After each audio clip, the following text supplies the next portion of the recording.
누가 자꾸 우리 집 앞에 소금 테러를 해요. 민지 씨 집 앞에 언젠가부터 의문의 소금이 뿌려져 있다고 합니다.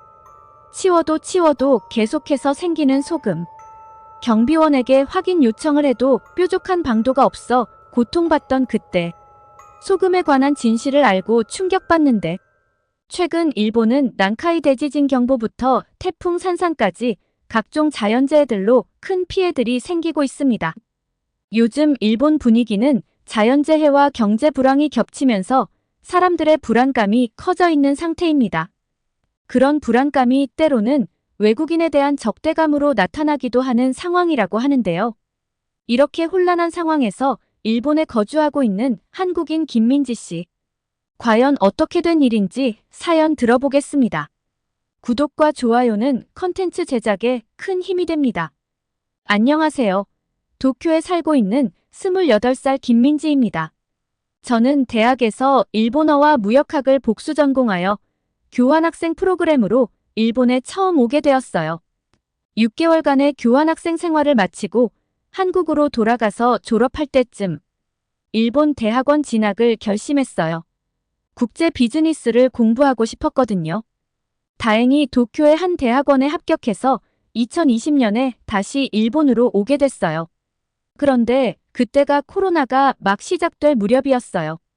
입국하자마자 2주간 격리를 해야 했고 수업도 전부 온라인으로 진행됐죠. 정말 힘든 시작이었어요. 하지만 그 시기를 지나고 나니 조금씩 일본 생활에 적응해 나갈 수 있었어요. 대학원에서 열심히 공부하면서 인턴십도 했고 아르바이트도 했어요. 그러면서 점점 일본 사회를 이해하게 됐죠. 물론 쉽지만은 않았어요. 특히 처음에는 혐한 문제 때문에 많이 힘들었어요. 한 번은 전철에서 한국어로 통화하다가 옆자리 할아버지에게 시끄러우니까 일본어를 쓰든지 아니면 입 다물고 있으라고 들은 적이 있어요. 그때는 정말 눈물이 났었죠. 또 다른 때는 아르바이트 면접에서 한국인은 뽑지 않는다고 거절당한 적도 있어요. 물론 친절한 일본인들도 많았지만 말로만 들었던 우익이나 혐한들을 만나면 심장이 내려앉는 기분이었습니다. 하지만 저는 오히려 더 열심히 일본어를 공부하고 일본 문화를 이해하려고 노력했죠. 그리고 대학원을 졸업하고 나서는 지금 다니고 있는 무역회사에 취직했어요. 한일 무역관계를 담당하는 팀에서 일하고 있는데 제가 양국의 문화를 모두 이해하고 있다는 점이 큰 장점이 되더라고요. 지금은 회사에서 꼭 필요한 인재로 인정받고 있어요. 가교 역할을 하면서 보람을 느끼고 있죠. 하지만 최근 들어 상황이 많이 힘들어졌어요. 자연재해가 계속 일어나면서 불안감이 커졌거든요. 한국에 계신 부모님께서도 그냥 한국으로 돌아오라고 매일 전화하시는데 이제 막 회사에서 자리 잡고 일하고 있다 보니 그게 쉽지가 않네요. 최근 난카이 대지진 경보부터 태풍 산산까지 발생하니 가족들은 매일같이 불안해하며 저에게 연락하고 있어요. 태풍 산산은 지난주 일요일부터 일본 열도를 강타하기 시작했어요. 처음에는 그저 평범한 태풍이라고 생각했는데 점점 강해지더니 결국 일본 기상청 관측 이래 가장 강력한 태풍 중 하나가 되었어요. 최대 풍속이 시속 250km에 달했다니까요. 상상이 되시나요? 제 친구는 오키나와에 있었는데 나무들이 뿌리째 뽑혀 날아다니고 차들이 뒤집히는 광경을 봤대요. 산사는 오키나와를 강타한 후 규슈로 북상했어요. 규슈에서는 엄청난 폭우를 동반했죠. 가고시마현의 한 지역에서는 시간당 120mm가 넘는 비가 내렸대요. 이건 정말 상상을 초월하는 양이에요. 그 결과로 많은 지역에서 홍수와 산사태가 발생했어요. 현재까지 공식 집계된 사망자가 15명, 실종자가 8명이에요. 부상자는 무려 200명이 넘어요. 이 숫자는 계속 늘어나고 있어요. 집을 잃은 사람들도 정말 많아요. 전국의 대피소에는 7만 명이 넘는 이재민들이 머물고 있대요. 재산 피해도 엄청나요. 주택 파손이 5만 채가 넘고 농경지 침수도 광범위하게 일어났어요. 오키나와의 사탕수수 농장은 거의 전멸 상태라고 해요. 규슈의 쌀농사도 큰 타격을 입었대요. 이로 인해 앞으로 식료품 가격이 올라갈 거라는 전망이 나오고 있어요. 기반시설 피해도 심각해요. 전국적으로 약 50만 가구가 정전을 겪었고 아직도 일부 지역에서는 전기 공급이 안 되고 있어요. 수도와 가스 공급도 많은 지역에서 중단됐어요. 도로와 철도도 큰 피해를 입었어요. 특히 규슈 지역의 신칸센은 아직도 정상 운행을 하지 못하고 있어요. 경제적 피해도 막대해요. 초기 추산으로만 약 2조엔, 한화로 약 20조 원의 피해가 발생했다고 해요. 이는 2019년 태풍 하기비스 때의 피해액을 넘어서는 규모예요. 많은 공장들이 가동을 중단했고 관광업도 큰 타격을 입었어요. 태풍 산산의 여파가 채 가시기도 전에 또 다른 위협이 찾아왔어요. 바로 지진이에요. 어제는 후쿠시마 앞바다에서 규모 6.2의 지진이 발생했어요. 진원이 얕아서 진동이 더 크게 느껴졌대요. 쓰나미 경보까지 발령됐어요. 다행히 큰 피해 없이 해제됐지만 많은 사람들이 놀라고 불안해했죠. 사실 일본에 온 이후로 크고 작은 지진을 정말 많이 겪었어요. 대부분은 금방 진정되지만 가끔 큰 지진이 올 때마다 2011년 동일본 대지진 같은 대재앙이 다시 일어나지 않을까 두려워요.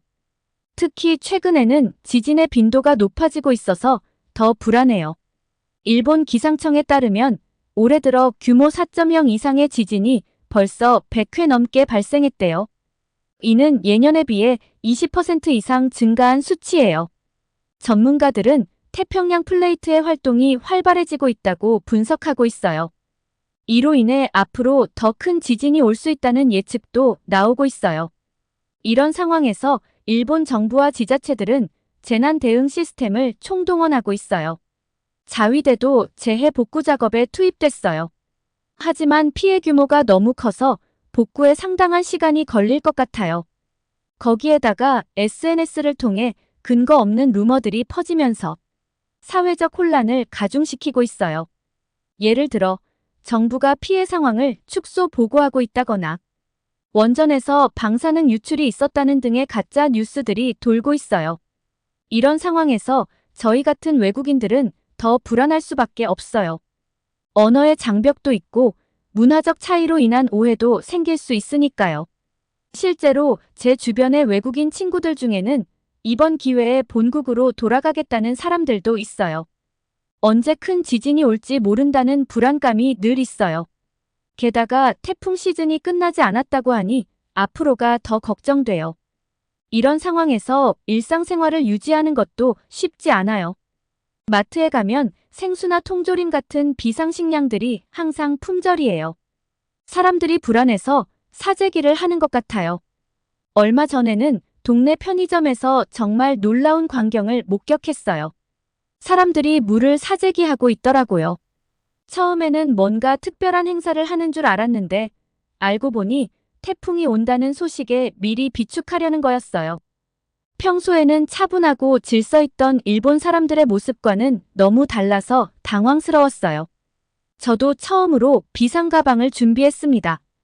언제 대피해야 할지 모르니까요. 회사에서도 분위기가 달라지고 있어요. 재택근무를 권장하고 있고 출장은 모두 취소됐어요. 매일 아침 안부 확인 메일을 보내야 해요. 혹시 모를 상황에 대비해서죠. 이런 상황들이 쌓이다 보니 요즘은 정말 한국으로 돌아가야 하나 심각하게 고민하고 있어요. 일본에서 쌓은 커리어도 있고 정이 든 친구들도 많은데 모든 걸 포기하고 가야 한다고 생각하니 너무 아쉽고 슬퍼요. 하지만 이대로 계속 불안에 떨며 살 수는 없잖아요. 이런 고민과 걱정을 계속해서 하고 있는 저에게 마음의 결정을 단호하게 내릴 수 있었던 결정적인 사건이 있었습니다. 모든 것은 한 달 전쯤 시작됐어요. 평소와 다름없이 출근하려고 현관문을 열었는데 문 앞에 하얀 가루가 뿌려져 있는 거예요. 처음에는 누군가 실수로 흘린 밀가루인 줄 알았어요. 하지만 자세히 보니 그게 소금이더라고요. 이상하다 생각하면서 청소를 하고 출근했죠. 그런데 다음날 아침에 또 같은 일이 벌어졌어요. 이번에는 양이 더 많아졌더라고요. 불길한 예감이 들기 시작했어요. 사흘째 되는 날, 저는 일부러 새벽에 일어나 현관문 밖을 살펴봤어요. 그런데 놀랍게도 소금이 없었어요. 다행이다라고 생각하며 안도의 한숨을 쉬었죠. 하지만 그건 잠시뿐이었어요. 출근 시간에 문을 열었더니 어김없이 소금이 뿌려져 있는 거예요. 이제는 정말 무서워지기 시작했어요. 누군가 고의적으로 이러는 게 분명했거든요. 혹시 저를 해코지하려는 사람이 있는 건 아닐까? 아니면 이상한 미신이라도 있는 걸까? 온갖 생각이 들더라고요. 용기를 내어 경비원 아저씨께 이 일을 말씀드렸어요. 하지만 돌아온 대답은 실망스러웠어요. 개인 사생활 보호 때문에 복도에 CCTV를 설치할 수 없다는 거예요. 게다가 아마 장난일 거예요. 곧 그만둘 겁니다라며 대수롭지 않게 여기시더라고요.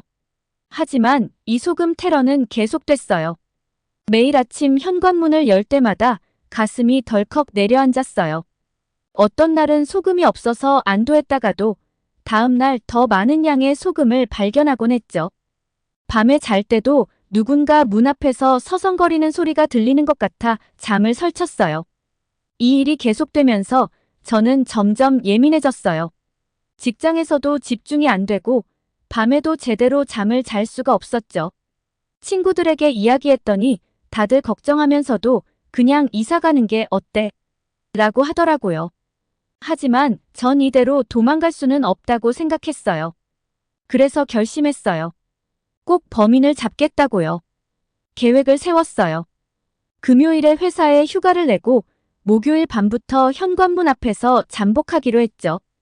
밤새 깨어 있어야 했기에 커피도 잔뜩 준비하고 만약의 사태에 대비해 호신용 스프레이도 챙겼어요. 목요일 밤, 저는 조용히 현관 앞에 자리를 잡았어요. 시간이 갈수록 긴장감은 높아졌죠. 밤 11시, 12시, 1시. 아무 일도 일어나지 않았어요. 졸음이 몰려오는 것을 커피로 간신히 버텼죠. 그리고 새벽 3시 30분, 드디어 그 순간이 왔어요. 엘리베이터에서 딩 소리가 들리더니 누군가 내리는 소리가 들렸어요. 조심스럽게 문구멍으로 밖을 내다봤죠. 그런데 깜짝 놀랐어요. 제 눈앞에 보인 건 다름 아닌 아랫집 할머니였어요. 선한 인상의 70대 중반의 할머니인데 제가 여기 건물로 이사 왔을 때부터 살고 계셨어요.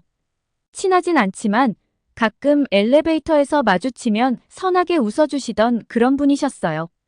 제가 윗집에 살고 있어서 혹여나 층간 소음이 발생할까봐 늘 조심히 지내고 있었고요. 그런데 그런 분이 소금 테러의 범인이라는 게 너무 충격적이라서 그대로 몸이 굳었습니다. 그리고 계속해서 어떤 행동을 하는지 지켜봤어요. 할머니는 주위를 살피더니 주머니에서 뭔가를 꺼내셨어요. 아니나 다를까 바로 소금 봉지였죠. 할머니가 소금을 뿌리려는 순간 저는 재빨리 문을 열었어요. 할머니, 지금 뭐 하시는 거예요? 제 목소리에 할머니는 깜짝 놀라 뒤로 물러섰어요. 하지만 이내 할머니의 표정이 굳어졌어요. 뭐야? 무슨 소리야? 할머니는 당황한 기색이 역력했지만 곧 침착해지셨어요. 손에 든 소금 봉지를 재빨리 주머니에 숨기시더니 저를 노려보셨죠. 밤중에 문을 열고 나오면 어떡해. 깜짝 놀랐잖아. 할머니의 태도가 갑자기 공격적으로 변했어요. 마치 제가 잘못이라도 한 것처럼 말이죠. 할머니, 제가 다 봤어요.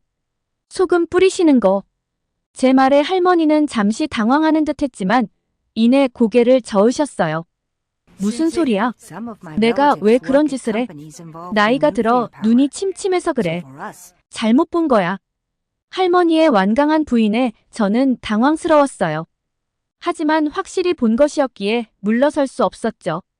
그때 마침 순찰 중이던 경비원 아저씨가 우리를 발견했어요. 무슨 일이에요?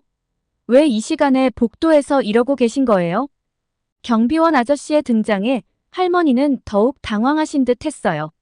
잠시 침묵이 흘렀고 그 순간 할머니의 주머니에서 소금 봉지가 떨어졌어요. 아, 이게 무슨... 경비원 아저씨가 놀란 목소리로 외쳤어요. 할머니는 이제 더 이상 숨길 수 없다는 걸 깨달으신 듯 했어요. 그제서야 할머니의 굳은 표정이 무너지기 시작했죠.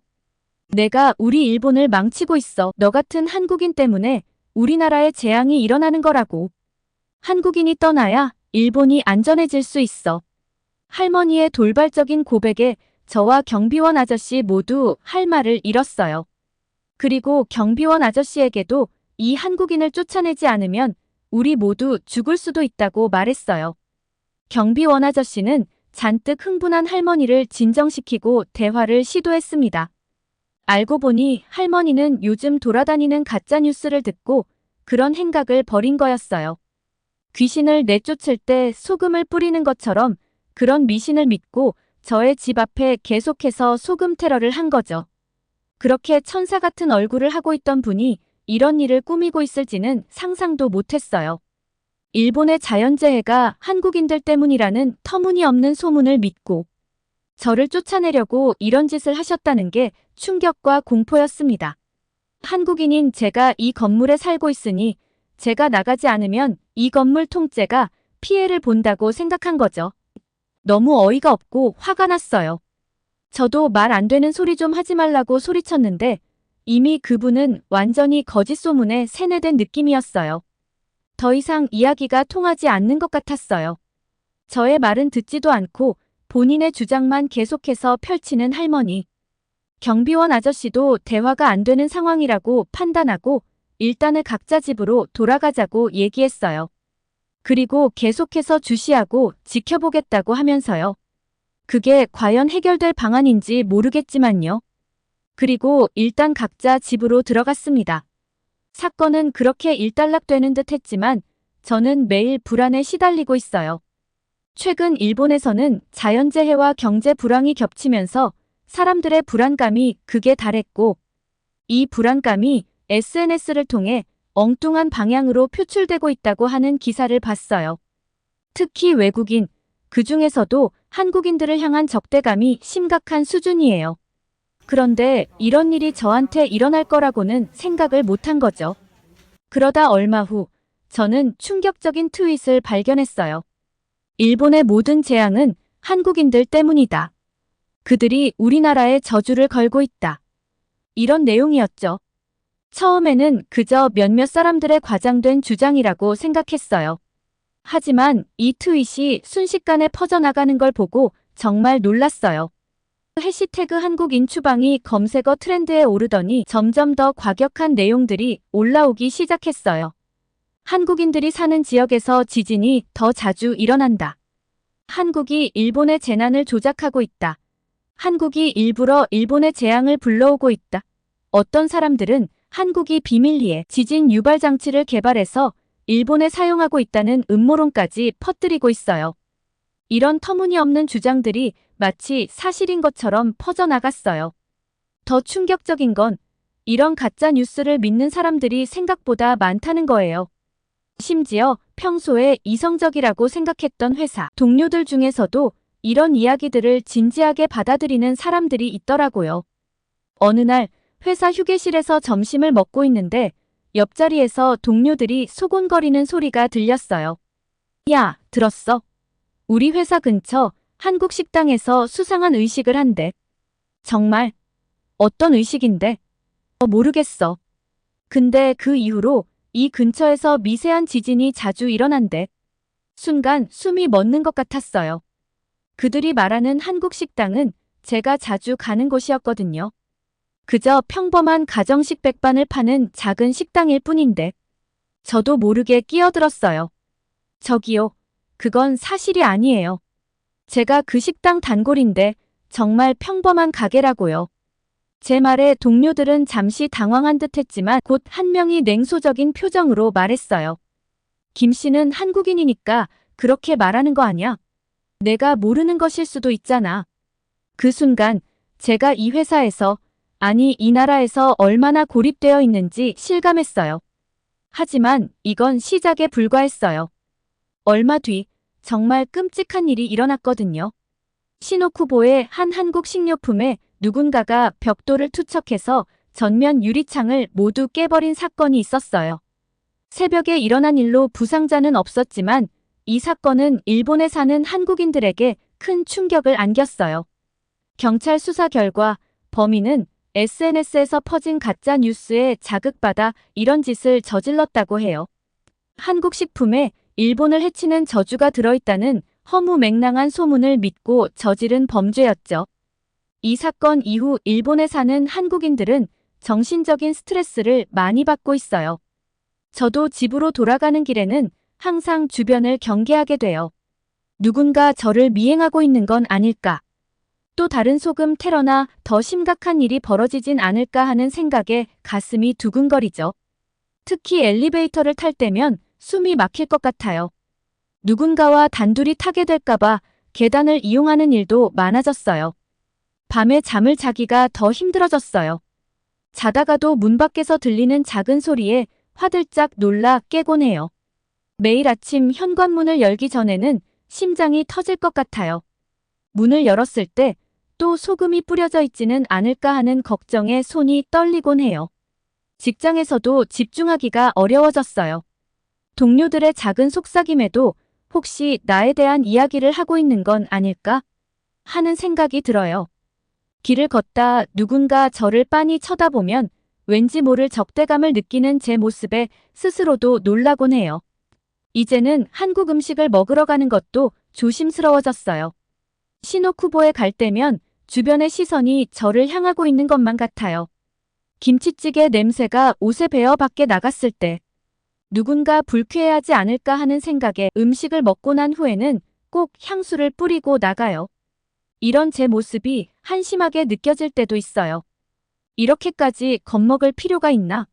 라고 스스로에게 물어보지만 그 순간의 공포와 무력감은 쉽게 잊히지 않아요. 상담을 받아보는 것도 고려했지만 한국인 상담사를 찾기가 쉽지 않고 일본인 상담사에게 이 이야기를 할 수 있을지 확신이 서지 않아요. 혹시라도 저를 이해하지 못하고 편견을 가지게 될까봐 두렵거든요. 도저히 여기에서는 상황을 개선시킬 수 없다고 판단한 저는 이번에 한국으로 돌아가기로 결정했습니다. 일본에서 공부하고 일하면서 노력했던 시간들이 다 물거품으로 돌아가는 것 같아서 정말 속상해요. 하지만 이것은 제가 살기 위한 결정이라고 판단을 내렸어요. 한국으로 가고 싶지만 일본에 있는 생업 때문에 쉽게 한국으로 돌아오지 못하는 한국인분들이 많이 있습니다. 저는 이렇게 한국으로 돌아가게 되었지만 일본에 남아있는 한국인분들에게 재난 피해가 없도록 기도해 주세요. 제 사연은 여기서 마무리할게요. 감사합니다. 김민지 씨의 사연 어떻게 들으셨나요? 허무맹랑한 말도 안 되는 루머들로 한국인들을 테러하는 일본인들이 많다는 것이 정말 충격적입니다. 이럴수록 서로 돕고 마음을 곱게 써야 하는 것인데 일본인들의 심성이 자연재해를 불러일으키는 건 아닌가 하는 생각도 드네요. 아무쪼록 일본에 계시는 한국인분들 모두 무사히 지내시길 바랍니다. 영상이 마음에 드셨다면 구독과 좋아요, 알람 설정까지 부탁드리고 감동 폴더는 더 재미있고 감동적인 사연으로 돌아오겠습니다. 감사합니다.